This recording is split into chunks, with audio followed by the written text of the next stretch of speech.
მოგესალმებით ჩვენ YouTube-ის მაყურებლებო. დღეს მოგიყვებით ლათინოსი ხალხის შვიდ ტრადიციაზე, რომელიც გვინდა რომ საქართველოშიც იყოს. ბულტერიერი. მაჩო?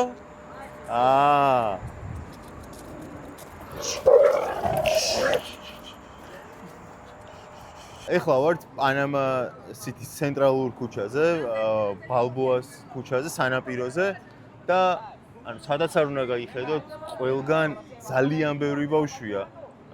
არა მარტო ბავშვი, ნებისმიერი ასაკის ადამიანები, რომლებიც დარბიან, ფეხბურთით არიან დაკავებულები, კარატე, ბოქსი, ანუ ყველა სავარჯიშო სტადიონი და ადგილი არის სავსე და ყველა ვარჯიშობს. ანუ აქედან გამომდინარე შეუძლებელია, რომ პანამაში შენ თუ გაქვს სურვილი, რომ სპორტით დაკავდე და იყო აქტიური ადამიანი, ნებისმიერი სახეობა შეგიძლია რომ არჩიო და ივარჯიშო, იმიტომ რომ ანუ აქ ცხოვრობენ ადამიანები, რომლებსაც ძალიან უყვართ სპორტი და ძალიან ცემენ სპორტსმენებს პატივს და არა და ერთი მსოფლიო ჩემპიონი ყავთ სულ, რამდენადაც მე ვიცი, შეიძლება არ მაქვს სწორი ინფორმაცია, მაგრამ ერთი რობერტ დურანი ყავთ, ხო, სუბუქწონაში მე მგონი მსოფლიო ჩემპიონი ბოქსში, რომელიც ხო, ну, ესე რომ პანამელია მსოფლიო ჩემპიონი. მაგრამ მიუხედავად ამისა, რომ ერთი ადამიანი ყავთ, ესეთი წარმატებული, ძალიან უყვართ სპორტი, განსაკუთრებით ბოქსი, რობერტ დურანის გამო, მაგრამ ზოგადად ნებისმიერი მიმართულება სპორტის, ფეხბურთი, ჩოგბურთი, პადელი ძალიან პოპულარულია და სახელმწიფოს ხელს უწყობს, იმიტომ რომ ყველგან სადაც, ანუ მე სადაც დავრბივარ, პარკუმარი სადაც არის ჩვენ სახლთან, იქაც სავსეა სტადიონებით და სტადიონები ყველგან უფასოა, გინ ჩოგბურთის, გინ პადელის, ნუ ფეხბურთზე არ მაქვს ლაპარაკი, ფეხბურთის ყველანაირი ზომის სტადიონია და ყველა უფასოა საერთოდ. რეალურად სურვილი ძალიან დიდია, რომ სპორტით დაკავდნენ ეს ადამიანები და იმდენად უყვართ, რომ რავი, სადაც არ უნდა გაიხედო, ჩემთვის ძალიან სასიამოვნოა ესეთი ადამიანების ყურება და ესეთ ქალაქში ცხოვრება, სადაც ესეთ დონეზე ცემენ სპორტს პატივს და ესე უყვართ ესეთი აქტიური ცხოვრების წესი და ზოგადად ანუ ესეთი ადამიანები სანდოობას იწვევენ, იმიტომ რომ ადამიანი როცა სპორტით არის დაკავებული და უყვარს თავის თავი და თავის თავს ცემს პატივს, ავტომატურად პატივისცემას იწვევს და ნდობას. ნუ ჩემთვის ესეა ყოველ შემთხვევაში. თან გაითვალისწინეთ, რომ არის პარასკევის საღამო, ეხლა არის საღამოს 8 საათი და ადამიანები სამსახურის დღეს ასრულებენ, ალკოჰოლის მით კი არა არიან, პარკებში, ბულვარში დარბიან, ვარჯიშობენ და შესაბამისად შაბათი კვირაც აქვთ ჯანსაღი და მთელი და ისეთი სრულყოფილი და ჩემნაირ ადამიანსაც კი, რომელსაც დიდად ვარჯიში არ უყვარს, იმდენად ყველა დარბის და რაღაცას აკეთებს, რომ მეც მომინდა, რომ ცოტა ხო არ გავერიო, აქ ეხლა სირბილი ხო არ დავიწვა რაღაცა, სპორტულად კი მოცვია ეხლა, ეგონებად სავარჯიშოდ მოვიდი. მაგრამ ნომერი 1 წესჩვეულება და ტრადიცია პანამის არის, რომ მასა არის სპორტზე შეყვარებული და როგორც გუგამ თქვა, უყვართ თავისი თავი, პატივს ცემენ თავის ხელს და ვარჯიშობენ. მეორე ტრადიცია და პანამელების კი არა ზოგადად ლათინოსი ხალხის ხასიათი, რაც სამაგალითოა და რაც ქართველებმა უდაოდ უნდა ვისწავლოთ და გვჭირდება უბრალოდ და საერთოდ მნიშვნელოვანია. ის არის რომ აწყოთი ცხოვრობენ, უკვე მე რამდენად ვიძახით ამას და აღვნიშნავთ, მაგრამ ნუ აი ეს ჩემთვის ყველაზე მნიშვნელოვანი თვისებაა, რაც ლათინოსებს ახასიათებს, რომ ანუ არიან უბრალოები ძალიან და მე ესეთი უბრალო ხალხი არსად და არასდროს არ მინახავს და შეუძლიათ რომ წყლუმანებით მიიღონ უდიდესი სიამოვნება და აი ესე ოჯახებთან ერთად, შვილებთან ერთად დიდ დროს ატარებენ ყოველ საღამოს და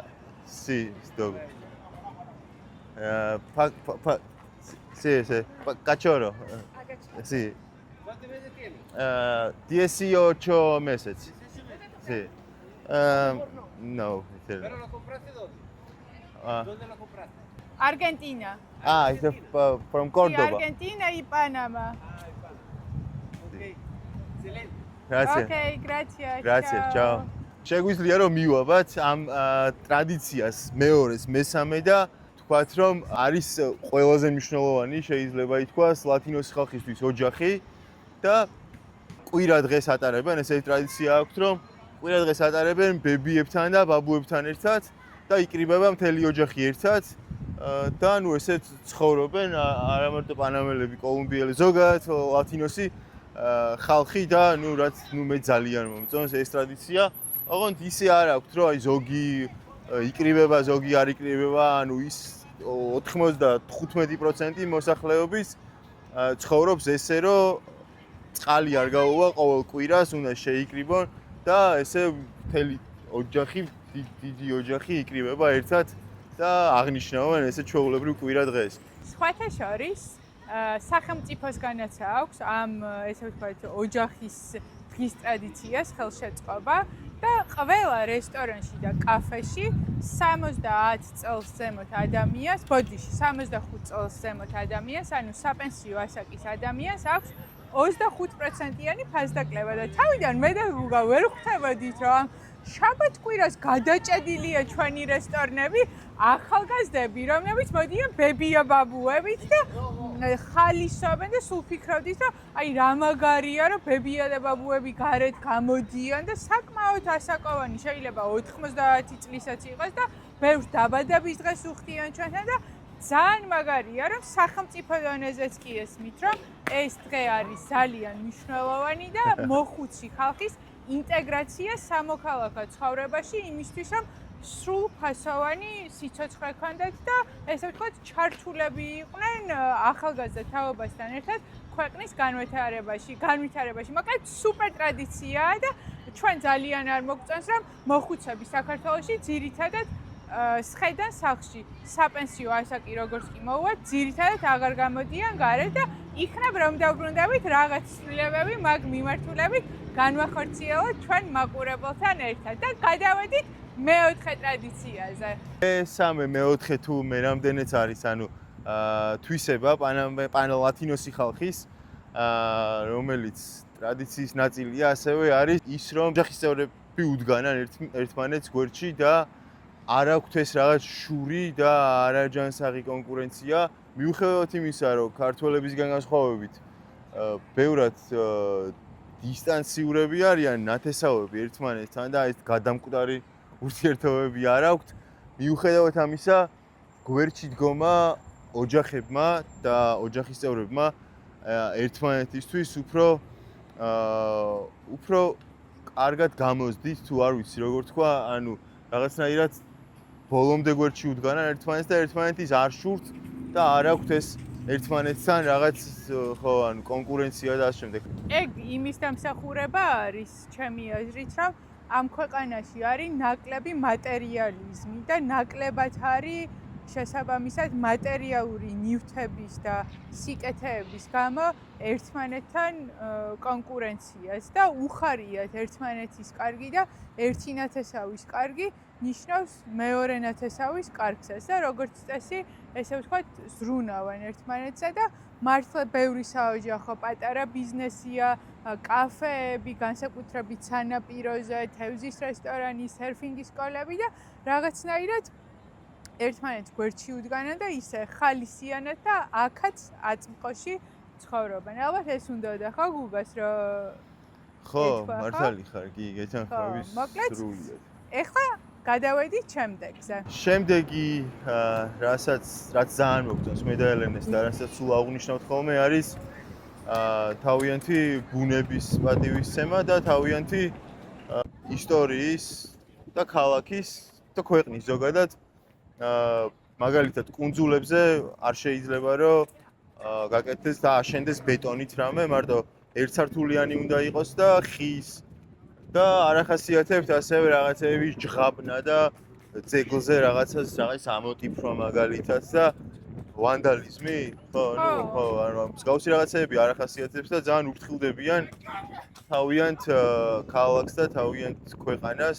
რა თქმა უნდა, პანამა სიტიში არის ადგილები, სადაც სამწუხაროდ არ არის მთლიანად ისეთი ქალაქი, რომ ყველგან სისუფთავე და მაგრამ სადაც არის და სადაც კეთდება იმ ადგილებს ძალიან ვფრთხილდებიან და ძალიან დიდ პატივს სცემენ, რაც ჩვენ ძალიან მოგწონს. მაგალითად, ძველ ქალაქში, სადაც ჩვენი რესტორანია, არის იქაც გეტო და ისეთი ცუდი უბნები, სადაც შესვლაც სახიფათოა, მაგრამ რაც არის ესეთი განატოვარი და გაკეთებული, ცდილობენ რომ მოუფრთხილდნენ და არ აფუჭებენ და მოკლედ უვლიან მაქსიმალურად და პატივს სცემენ თავიანთ ქალაქს.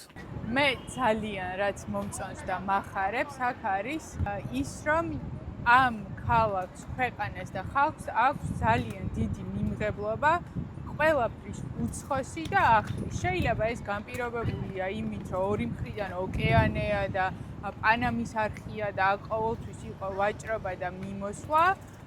შეიძლება იმით, რომ გარშემო ქვეყნებიდან ხალხი ყველა აქ ჩამოდის საცხოვრებლად, მათ შორის ამერიკელები და კანადელებიც. თუმცა აქ ნახავთ უამრავი სხვადასხვა რელიგიის ტაძარს და არავის არ ერჩის იმის გამო, რომ რომელიმე რელიგიურ ჯგუფს მიეკუთვნება. არის ყველანაირი მრავალფეროვნება, როგორც რასის, კანის, ეთნიკური წარმომავლობის გამო. არავინ არ გაგრძნობინებს თავს ისე, რომ შენ აქაურობას არ ეკუთვნი.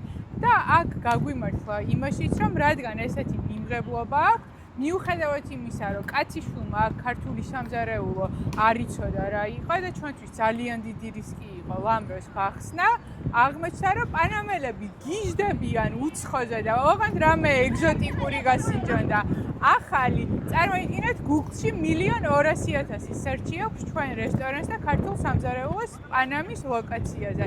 იმდენად მაღალია მათი ინტერესი და ვისურვებდი, რომ საქართველოც იყოს ესეთი საერთაშორისო, დარწმუნებული ვარ, რომ ბევრი ხალხი ჩამოდის საქართველოში, მაგრამ უფრო მეტი მიმღებლობა გქონდეს განსხვავებულობის და არ ვერჩოდეთ ერთმანეთს სხვადასხვა აზრის ან იდეის გამო.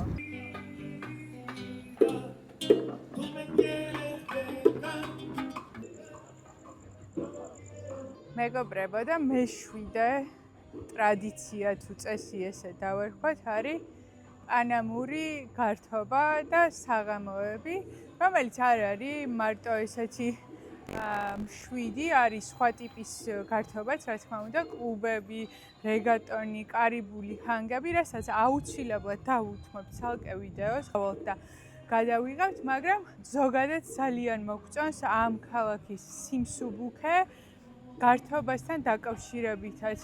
თუ ნახავთ, რომ ვინმე ძალიან მთვრალია, ან რაღაცა ცოტა ისე იქცევა ზედმეტად აქტიურად, ეს არ იქნება პანამელი. პანამელები არ არიან შეჩვეული ალკოჰოლს და არ სვამენ, დალევენ ერთ-ერთ კოქტეილს ან თავიანთ უთს და სულ ეს არის და რაღაცნაირად სუბუქად უდგებიან გართობასაც შესაბამისად არ არის კონფლიქტები, არის მშვიდობიანი, ლამაზი საღამოები, ირგებენ და ძალიან კარგია საქართველოშიც თუ ვისწავლით ზომიერებას და იმას, რომ რადგან ღვინის ქვეყანა ვართ, არ არის საჭირო 5 და 6 ლიტრა დავლიოთ. ალბათ სულ ეს არის დღეს რისი თქმაც გვინდოდა, ხვალ მივდივართ ანდების მთებში, ჯუნგლებში და გადავიღებთ აუცილებლად იქაც ძალიან საინტერესო ვიდეოს.